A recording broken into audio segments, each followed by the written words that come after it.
my hair good? Wait, let me check my hair. Actually, it's not. Your hair's not good?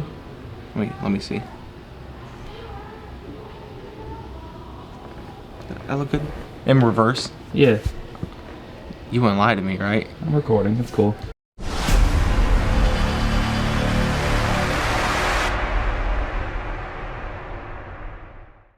Hey guys, what's going on? Kyle and Sebastian with TheCardGuyz.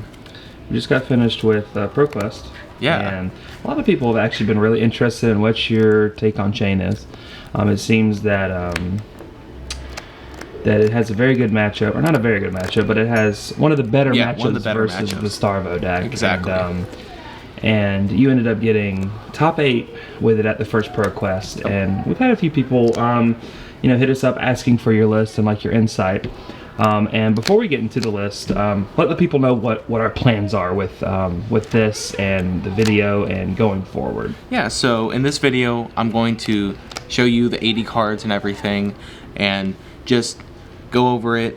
And then on our Patreon, we're gonna have a sideboard write-up and future changes, what I would change going into the next ProQuest with the deck, and also just a small video also explaining the sideboard into every single matchup. So what we're going to do is literally what he just said. It's going to be an extended version of this video. So once we get finished with his matchups in the deck, we'll cut it, but the extended version will be on our Patreon. You'll be able to see his ratios and what he sideboards in and out for each matchup. So if you guys are interested in any of that content, be sure to click in the link down in the description below for our Patreon. We'll definitely have that out probably the same day as this video goes out. So it should be neat. Hopefully we see you guys over there. We're going to try to build a community over there, and hopefully create a lot more monsters in the sea, teaching them how to play. So without further ado, let's go ahead and get into it, Sebastian. So obviously you played Chane. Yeah, back at it again with another top. You ended up making top 8, but losing in top 8 to the eventual winner, Randall. Yeah. He wasn't missing. No, he was not. Yeah. He went first. Luckily, he didn't fuse, so I kind of got lucky there. But then I had a decent turn, did 12 damage to him, and then had an arsenal card to go with it. So I had like a little turn. It was pretty nice, and he just like in my end step, said awakening pulverize, and couldn't block the pulverize out, so I took it. And then the next turn he followed that up with a crippling dominate, and the math on that works perfectly where you'll be at 13, so husk break. So I'm like, okay, I have to husk this attack right here and try to come back at him.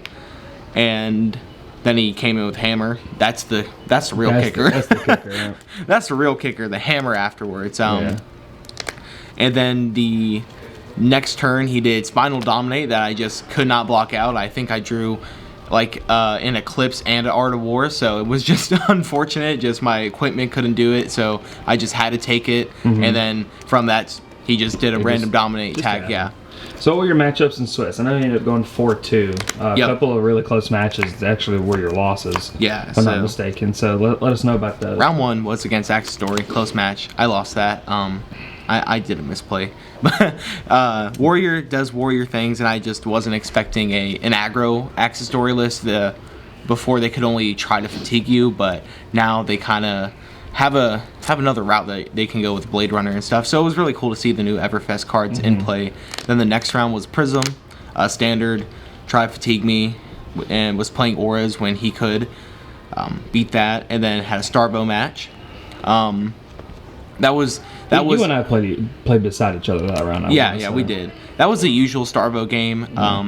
It was more of he was basically establishing Channel Lake instead of fusing to try to like interrupt my turns, but then eventually I was able to just have a big turn. He was just trying to tax you. Yeah, just trying to tax me with the hammer, and he established a Channel Lake, and then he couldn't really get a good hit effect off with the Channel Lake to like really put me in, and then I just had a double Art of War turn and kind of ended that game. And then the next round was the mirror match, and won that. It's kind of what I do. All right, chain mirror. Played that one a lot. You love your chain mirrors. I love my chain mirrors. And then Next round after that was Prism, who ended up getting second. I was his only loss up until the finals.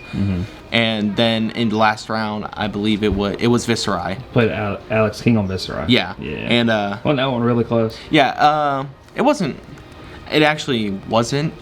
See, Chane actually has a hard matchup into Viserai. Okay. And he played it correctly, so you have to kind of hope that they don't play it correctly, where they're just trying to tempo you the whole game. But he did the smart thing of tempoing me in the first couple turns and setting up a mini combo, and then I can't stop the combo. Yeah. And he basically gives me 2 turns to say kill me or you're just gonna die to a Sonata with. Yeah.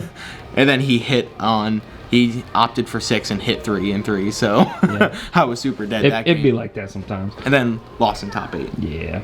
But let's see the standard list here. Yeah. Let's see kind of what we're working with as far as the list, and then and yeah, I know people are really looking forward to this. So Chane. Rosetta Thorn.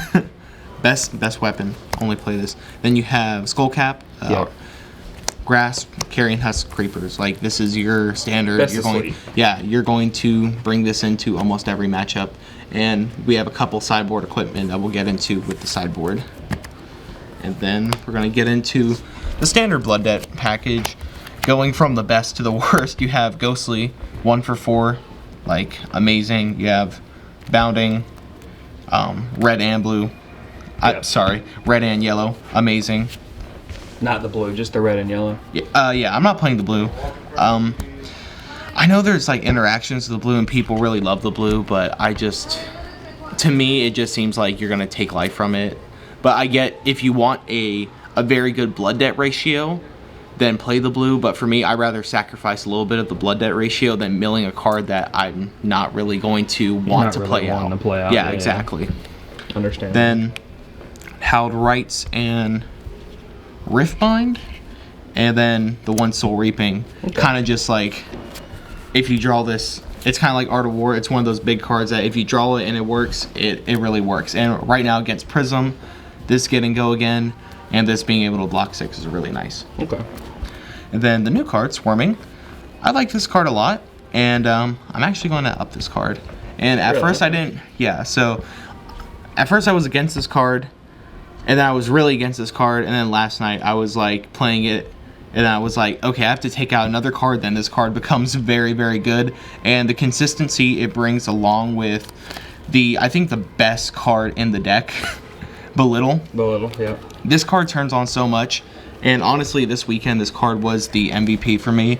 Being able to search the blue, to search the red non-attack, to either creepers it or just to have a really aggressive turn, because the early game is kind of where Chane lacks. And you either have to block out or you have to just have like these good generic cards like Belittle, Command and Conquer, E-Strike to kind of make up for getting the ball rolling. So Belittle was performing very, very well, and Chane's already broken because you can have 2 hands, but this essentially makes a 4-card hand, a 5-card hand, or a 6-card, or a 5-card hand, a 6-card hand, which is like infinite in this deck. And then you have your standard 3 CNC, 3 E-Strike. I guess I'm a boomer on E-Strike. Apparently it's getting cut, and you know what? I'm going to play around with it, but I like the E-Strike. It really helps against fatigue decks and the early game, just establishing big damage. And then against everything but Guardian, this card is absolutely amazing. But against Starvo and Oldham, they can just Crown of Seeds away any Arsenal card they have. So it's not doing much right now. And then getting into our red and yellow non-attack actions, we have the 1 Howl from Beyond. First it was a 3, then it's at 2, now it's at 1, and I still don't like the 1, so this might just be a sideboard card for me. It turns on turns, but it's when it's in your hand, it's a very overcosted Minnowism, which I don't like. But this card is amazing. You have Minnowism, so it's like, this works also now with the new Everfest cards that are blue. This has a lot of synergy in the deck, and this just turns on turns. It turns on our Blood Debt. Like, it's literally everything you want. Another Everfest card is Revel. That card is this spicy meatball. This card, in the aggro matches, it presents a way that is essentially 6 unblockable damage with Rosetta Thorn in one turn. Yeah. Or against fatigue matches, you do a couple things, they block out. And then to fully block this card, it takes 2 cards out of your hand because it's 4 rune chance, so it's a break point even on arcane damage. So like no matter what, they're taking damage, and this card is literally overperforming, if anything, up that card. That card is amazing. Okay. Then of course the Shadow Puppetry. That's like the best card in the deck. It really is. It's if you can see one or two of these a game, it's like a really good game. If you see all 3, you're going infinite there. Yeah. And with the amount of Blood Debt I'm playing, it's when you do get to high roll off the Banish 1 effect, it feels really nice. And then basically we're Shadow Puppetry, but Shadow Puppetry so broken that a card that does half of what it's doing is still really good in a 3 of. So yeah, Yellow Captain's Call, same thing as Shadow Puppetry. It's kind of like a yellow Nimblism because of the +2. It's a good creepers target, or it's just a go again source, which you need sometimes. And this is going to allow you to have those, 3, 4, 5 attack turns. And then of course the MVP, the Chane specialization without being a Chane specialization, Art of War. Yeah, this is the only deck that you can go +1 off this card, so very good. Then getting into the blues, I'm playing 2 Minnowism, go along with the little package. I mean, it's not the best non-attack action, but it's a non-attack action if you really have to, or it's just, you search it out and it's blue. So now some of the spicier cards here, we have 3 Shrill and 2 Reek of Corruption. Why are you playing Reek of Corruption? So I know people playing Shrill, but not many people playing Reek. So Reek is a very good card because in the Viscerai match, especially in the Chain Mirror, it's kind of like a better consuming. And people were like, but consuming cost 1, but this card may essentially, with the rune chant, consuming essentially costs 3, but with this card it's just costing 2, and it's a Minnowism target. So I did twice that tournament, hit it for 5, and they were like, oh, that card does that. And yeah, it's just a unexpected card, blocks 3, it's a blue, and overall it's very good value. Same thing with Shrill. Okay. It's 5 on a blue. What more can you ask? We were playing Blue Tremor because it was a 4 for 1, but this is for 2 cost, a 5 for 1, and it blocks 3, so it's just infinitely better. And then with Minnowism, you can go Minnowism, this for 8 with the 1 floating, Rosetta for 2 and 2, and for an off turn, you're still presenting 12 damage, which is very good. So overall, really love these new Everfest toys in the blue package. Then we got 3 more Captain's Call. The blue ones, okay. The blue ones. There's a lot of targets for this with the Boundings, and then with the E-Strike and the Swarming, so this is blues you can play around with, but I'm really liking this Captain's Call because obviously creepers target, and it's just blues with go again that are non-attack actions are really good compared to something like Sting, which is like more damage, but this is also kind of, I like the ability to give go again. Then 3 Malvern Skies. Also stack action points with these, which is really nice. Yeah, so the whole play is Spellbound Creepers. You attack with something, play your one of these at instant speed, and then you get the double go again, and you have 2 action points, which is really, really helpful. This is a card in testing was doing so well, but at this weekend, I was either winning my matchups really quick where this didn't matter, or losing so bad that the invert didn't matter when I milled it. So in testing, my games were a lot closer. So in close games and Runeblade Mirrors and even the Starvo deck, they play Channel Lakes, they play non-attack actions like Flash, so this is always on. And I still think you play it, but maybe just not 3 of because it is an instant. And sometimes with Art of War or 2 of these in your hand, it does kind of get clunky. But overall, it's stolen me a lot of games in testing. Didn't steal me any games at the ProQuest, but I really like this card. And then getting into the best Blood Debt. Blue is 3 blocks, has go again, and has a way to get your Blood Debt in your hand into your banished and recycle them. So very good. That is the main 60. That's what you're gonna run into most matchups, into anything you are trying to. Most decks that are trying to race you. So, and then we'll get into the sideboard. Okay. So the sideboard is right here. Got Ebb and Fold for the mirror match. Okay. I'm gonna test this into Viscerai, but right now I'm just playing Skullcap against Viscerai, and then we have Aether Ironweed for fatigue decks. I expect Oldhim to make a comeback. I expected Oldhim to show itself. I think we had like 1 or 2 Oldhims in the room, so I didn't have to play this.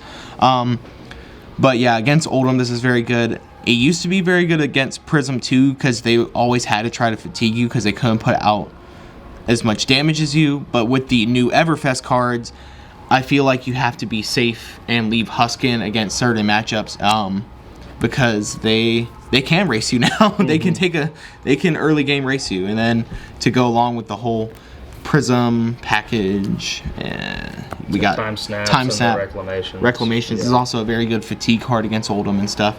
This card literally performs so much. Yeah. So good. So if they're trying to race you, it's a 7 block. If they're trying to establish auras, it's going to be a 7 attack that breaks an aura, and you can give this go again. So it's very good. And then this is the whole like Eclipse package, extra Blood Debt, and we have Seeping Shadows, 2 Howl from Beyonds, and Eclipse.